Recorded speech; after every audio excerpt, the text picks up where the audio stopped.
Let's look at the market context for open access. First slide, please. There have been a number of formal definitions of open access over the years, but the principle is that open access makes scholarly research permanently available online to view and to read without payment and without restriction of access. But also importantly, open access allows content to be redistributed, reused, and adapted in new works. This is the spirit of open access, not only to knock down the subscription paywall so that no one is barred from reading because they can't afford a subscription, but also to allow research to have maximum impact and to be freely used and built on for the benefit of society. Next slide, please. The two main open access types that you will have heard about are gold and green. Both these versions mean that articles are free to access in some way. Gold open access content is formally published in a journal or in a book and is immediately available to everyone and reusable by everyone on publication. Green open access is a term normally used to describe the free availability of a version of an article as accepted for publication. For example, in an institutional or subject repository or on an author's website, where the final published version of the article, the version of record, might be accessible only by subscribers to that journal. Sometimes access to the green version is embargoed for a period after publication of the version of record. Most journals have green open access guidelines that clarify how versions of their published articles can be made freely available. This should also be clear in any licensing agreement that you may have signed. One quick note. Open access is often confused with free access. Subscription articles may be granted free access as part of a marketing campaign, for example, or certain article types, such as editorials, might be free. Free access is not the same as open access because there is no reuse, modifying, or sharing allowed. Also, free access might be available only for a specified period of time. Because the publication of gold open access articles is not funded by subscriptions, originally, the main means of funding open access publishing was the payment of an article processing charge, or APC, sometimes by the author, but more usually by their employer or funder. In recent years, however, most major publishers are forming agreements with institutions, whereby members of that institution can both read the content behind subscription paywalls and publish open access without paying an additional fee. These are known as transformative agreements or read and publish agreements. They vary in structure and terms, but are increasingly becoming the route by which authors can publish open access and journals can be more open. If you want to publish your research as gold open access, there are two kinds of journals to look at: fully open access journals or hybrid journals. Hybrid journals charge subscriptions for the non-open access content, but also offer the facility to publish open access, either by payment of an APC or through a transformative agreement with the author's institution. Next slide, please. For an article to be truly open access, the author has to formally allow its reuse through a license that both allows the publisher to publish the article and licenses the reader to use the article in certain ways. Most open access articles in fully gold open access and in hybrid journals are published under Creative Commons licenses. One of the principles enshrined in Creative Commons licenses is that the author or other owner of the article retains the copyright in the work. The full ownership of the intellectual property is not transferred to the publisher or anyone else. The license then sets out the terms under which others can reuse the article.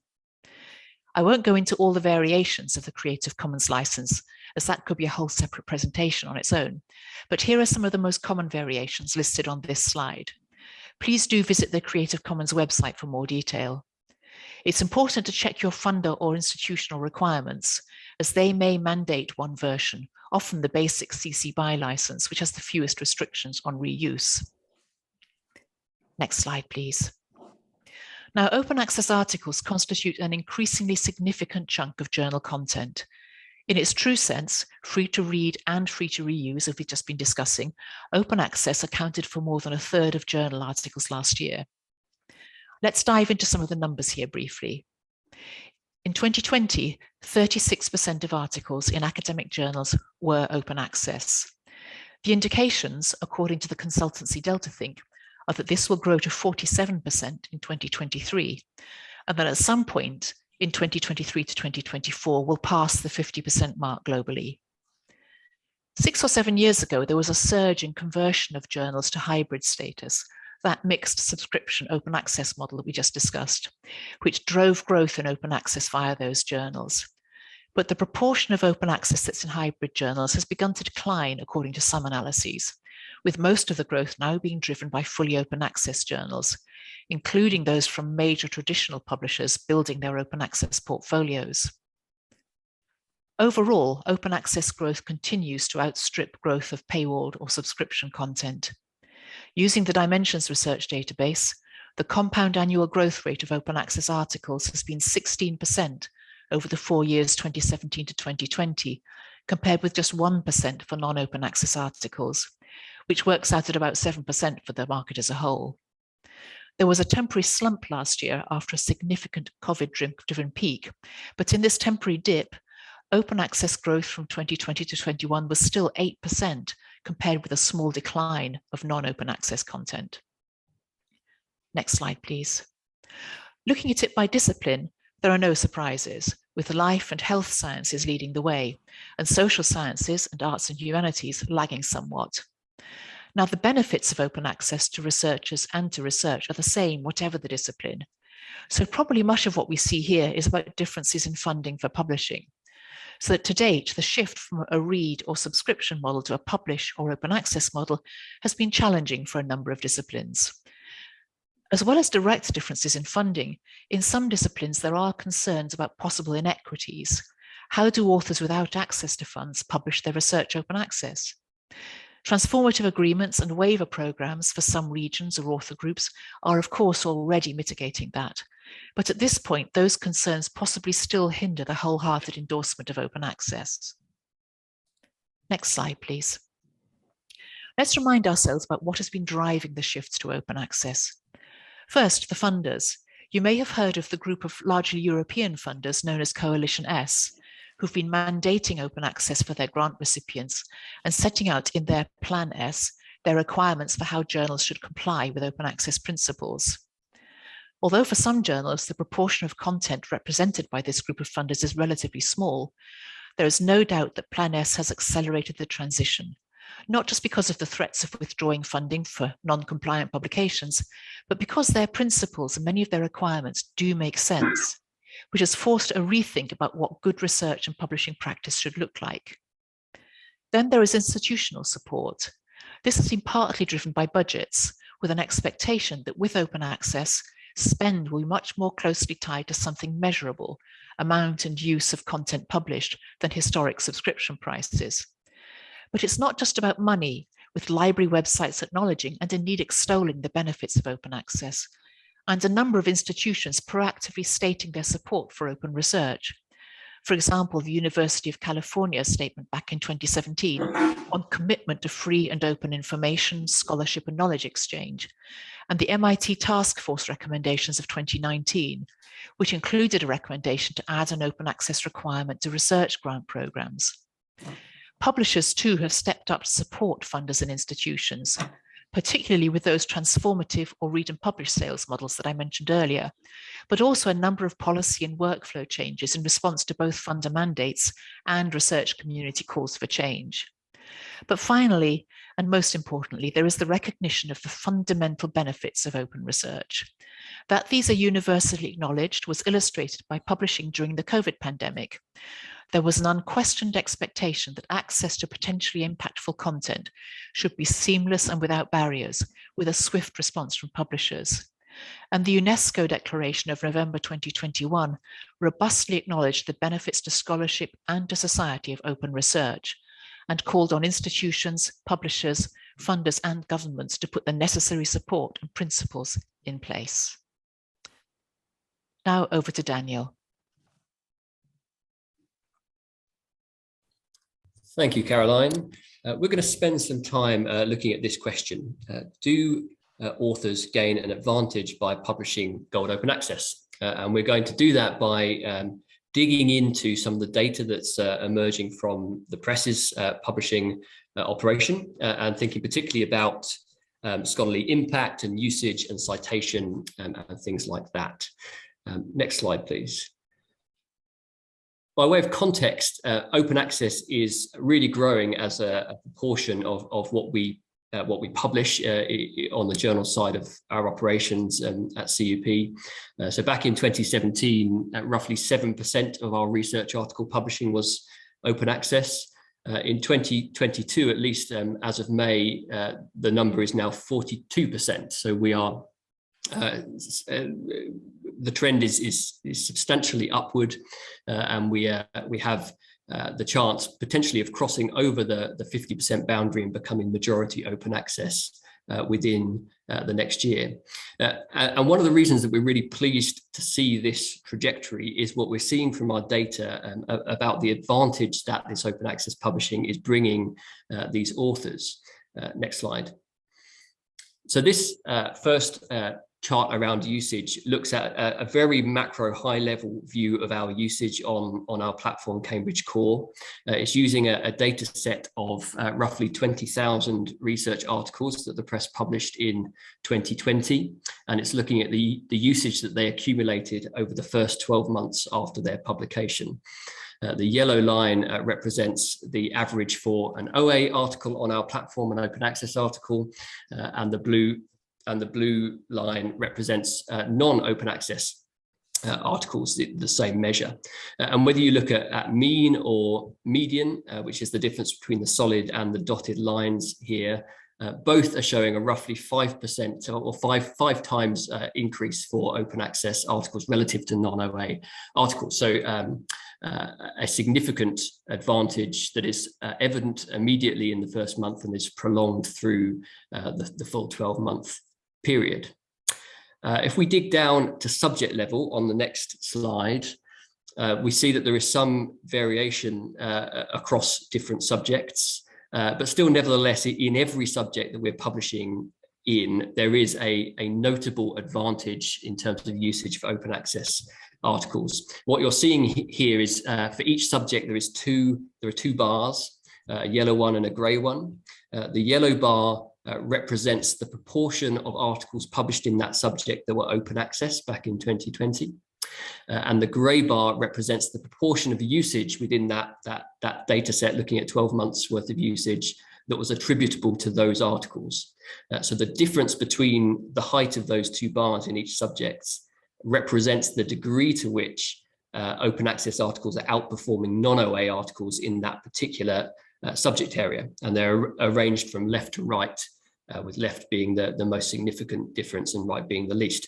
There's lots that could be said about this chart, but the headline really is that in every subject, there is a notable advantage for open access articles. And there's no particular difference here between science, technology, medicine journals on one hand and humanities and social science journals on the other. Next slide, please.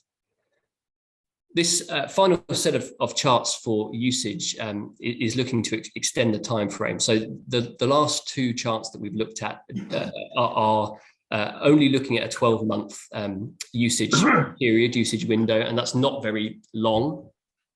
It's very difficult when you're doing this kind of macro analysis to extend that time frame very much at the moment, because we simply haven't been publishing open access in substantial volumes for long enough. And so that data will emerge over time. What we can do now is drill down a little bit in order to extend the window, and that's what we're doing here. So each chart here represents a specific issue of a journal that was published back in 2017 and which carried some open access content and some non-OA content. The yellow line represents the accumulation of usage over 4 years for the OA content, and the blue represents the same for the non-OA content in that issue. So in each case, these are very small sample sizes. Sometimes it's just 10 or 15 articles that we're looking at here, but the advantage of it is that it allows us to look over a longer time frame, because this is some of the earliest open access publishing that we were doing. And it also means that you're absolutely comparing like for like. These are the same article types in the same journals, in the very same issues, published more or less at the same time. And we can repeat that over and over again for lots and lots of different issues and we can see the patterns that emerge. And there are two patterns that very strongly emerge here. One is that open access articles consistently outperform their non-OA counterparts in the issues. And the second is that OA advantage expands, is extended over time. The gap between the blue and the yellow lines increases over time, which suggests that the advantage is not just a short-term thing within the first year, but is prolonged at least over 4 years. And there's no reason to assume from this data that wouldn't continue beyond 4 years as well. So relatively conclusive evidence that there is a significant usage advantage for open access articles. Next slide, please. This is the last set of charts. We're looking at history journals, and this is just to show that if you do the same for our political science journals, you get the same results. And if we go to the next slide, if we do the same for life sciences, we get the same results. More or less, wherever we do this across our program, we get charts that look very similar to this. Right, next slide. Moving on to citations, the evidence base for a citation advantage is less strong than the base for a usage advantage, but we have at least some early evidence to show a citation advantage. Again, this is based on a 2020 data set of 20,000 articles. The number of the numbers that we're working with citations is obviously much smaller than usage numbers. And also a 2-year citation window is a very short window, especially for our humanities and social science journals. So we need to gather more data over time. But from the data that we have already, we are seeing a citation advantage emerging for both STM and OA journals. So what you're seeing here is a box plot that is showing the citation count for every one of those 20,000 articles and putting them into quartiles. And what this shows is that the first 2 quartiles, so the lower 50% of citation count amongst those articles, there isn't a particular advantage of being OA evident in the data. Non-OA articles and OA articles are generally receiving the same number of citations within those quartiles. But once you move into the 3rd and 4th quartiles, you do see a distinct citation advantage for both STM and HSS journals. So what this is showing is that articles that receive below average citations for their subject area don't necessarily get a big advantage from publishing OA, but as soon as articles do begin accumulating citations, those citations tend towards multiplying more quickly if the article is published open access. So not conclusive evidence, but interesting early evidence of a citation advantage across both STM and HSS. If we drill down to subject level on the next slide, again, we're seeing variation across the subjects, but in most cases, we are seeing some kind of advantage for open access articles in terms of citation within this 2-year window.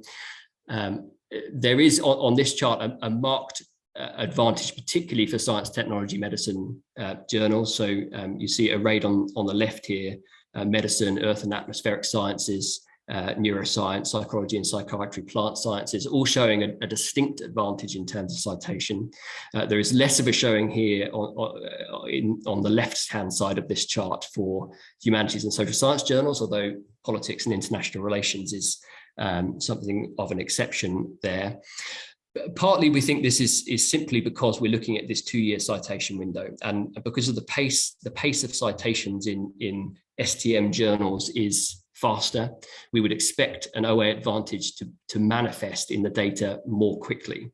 And so it will be some years yet before we see whether the same advantages manifest in the humanities and social sciences, although there is the beginning of evidence with the small advantages that we're seeing in this chart that may well be the case in the future.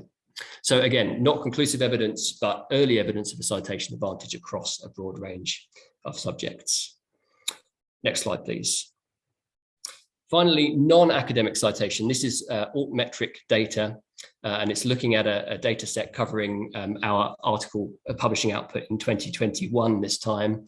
And across that data set, we're seeing that open access articles on average received 82% more mentions on social media. They were 200% more likely to be referenced in news media or on blogs, and they were 9% more likely to be referenced in policy papers too. Next slide, please. So all of this evidence, when you put it together, it amounts to a relatively strong case for the advantage to authors of publishing open access. And the data that we're seeing is corroborating data that we're seeing in external research too. So that advantage is there. It's applicable across different disciplines in the humanities and social sciences as much as in science, technology, and medicine. In terms of usage specifically, it's not just a marginal advantage. It is a substantial advantage, and it's prolonged over time.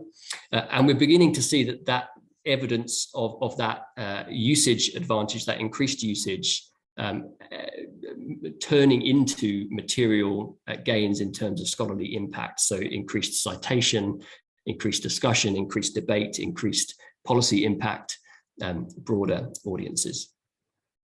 Next slide, please. So at the press, as we think about open access and we think about transitioning our portfolio to increasingly publish open access material, we have a lot of different things to juggle, and we have a lot of stakeholders to work with. And so we have a lot of conversations with funders and librarians and governments and learned societies about open access policy. But always looming very large in our thinking is the author experience and the impact on our authors of publishing open access, and the kind of evidence that I've just talked through about the advantage that our authors are gaining from it. And that is encouraging us to really push to develop an equitable and sustainable transition to open access and increase the amount of open access publishing that we are doing. Critical to that, though, is making sure that it's available to the broadest possible spectrum of authors. And ultimately, we want to be in a position to extend this advantage to every author. If we move to the next slide. Our key tool in achieving that, in making OA work for all authors instead of a small subset, are these open access institutional agreements. These are agreements that we form with academic institutions that allow their faculty to publish open access in our journals without paying an article publishing charge. And they have had a really transformative impact on our OA publishing over the last few years. So back in 2019, which isn't that long ago, almost all of our open access publishing was limited to a small privileged group of academics who had access to grant funding that could pay for article publishing charges. The picture now is really very different in 2022. So upwards of 80% of our open access publishing is not through the payment of article publishing charges, but is through these OA institutional agreements. And they have brought a much broader spectrum of authors into open access funding at lots of different career stages, working in different disciplines. We have agreements with institutions of lots of different sizes and types. A really broad spectrum of institutional agreements, over 2,000 across the world in 50 countries. Of course, we won't ever be able to cover everybody through one of these agreements for a variety of different reasons. And amongst that group that's not covered, many of them will not have access to article publishing charge funding either. And so for that reason, we're also developing a robust waiver policy to be able to support and bring in those unfunded authors. We are really very much concerned about being open for business for every author, regardless of their funding context, and we want to bring this OA advantage to them. We need to make all of this much easier. We're in the midst of a really major transformation in this sector. Open access is new and it's complicated and it involves lots of different policies and options that are moving at different paces in different places. And it's easy for authors to end up with a lot of questions about this. am I eligible for the Press's waiver scheme? Does my institution have an agreement with Cambridge to publish open access? Will my funder pay an APC to Cambridge to publish open access? And so we're very cognizant of that problem, and we are working very hard to try and improve the way that we communicate with authors, and that we communicate open access policy and help people very quickly establish what options they have available to them. And this is partly actually what putting together webinars like this is all about. But the headline really is that through one of these means, through APC payment, through an OA institutional agreement, or through our waiver policy, there should at this point be no author who is concerned about submitting to our open access journals. We are open for business for all authors who meet the peer review standard, and we would really encourage you to submit your research to those journals and gain the OA advantage that we've been discussing. Let's move on to Andrew. Thank you, Daniel.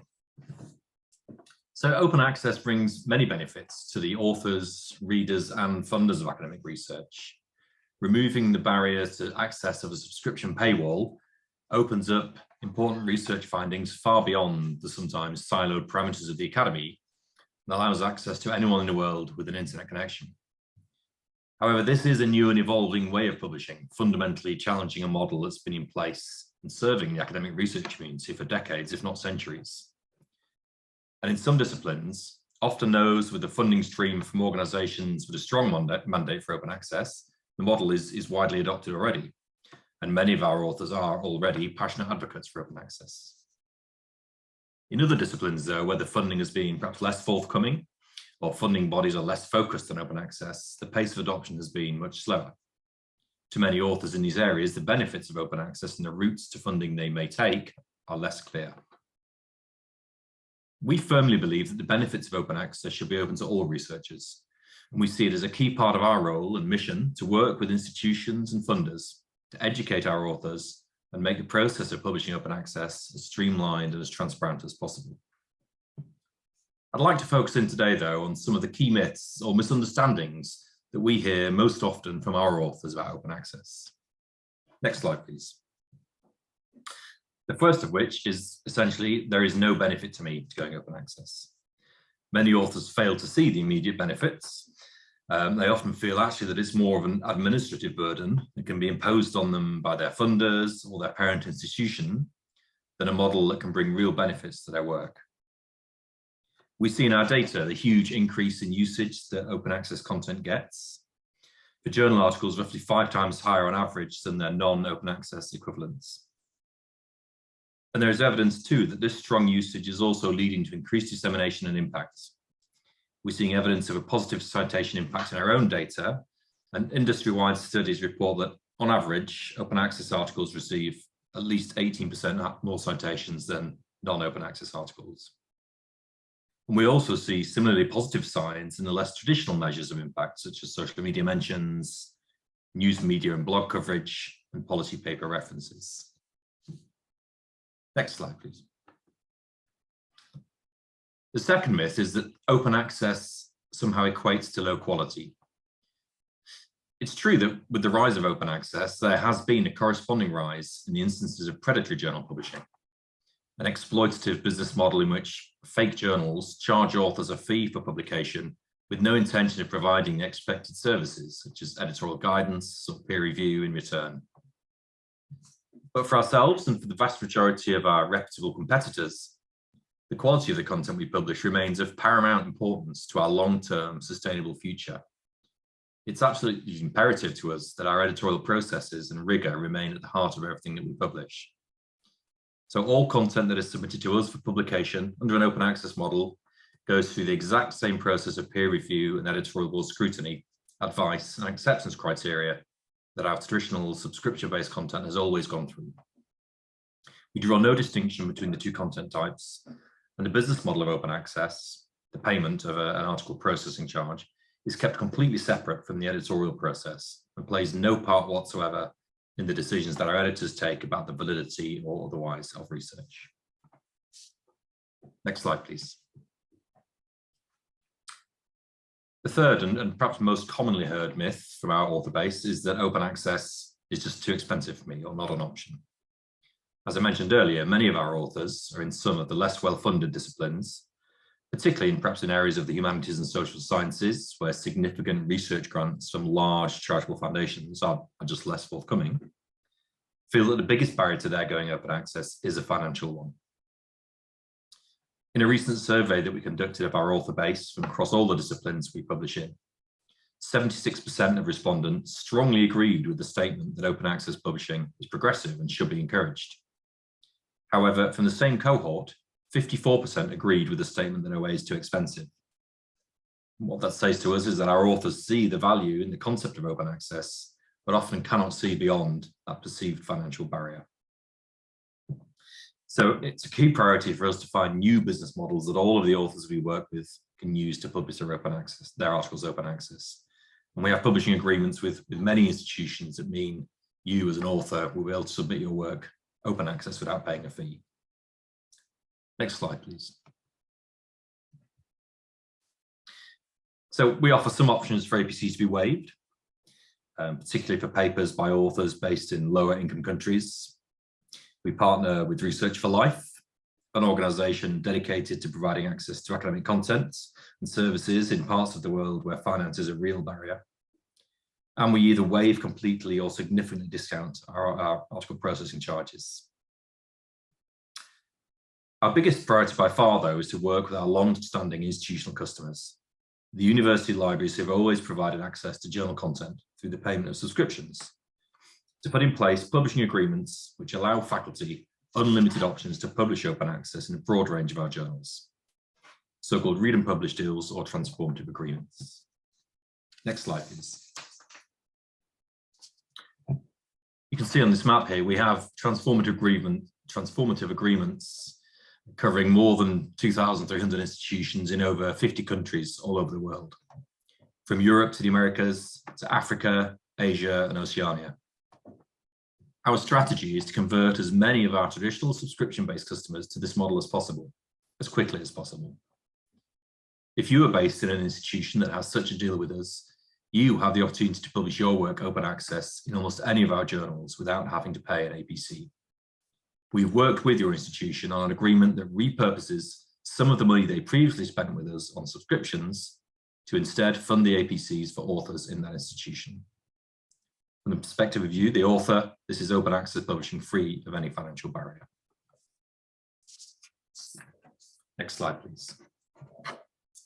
So we hope you found this a useful and engaging session, and we'd love to hand over now to any questions any of you may have. Thank you.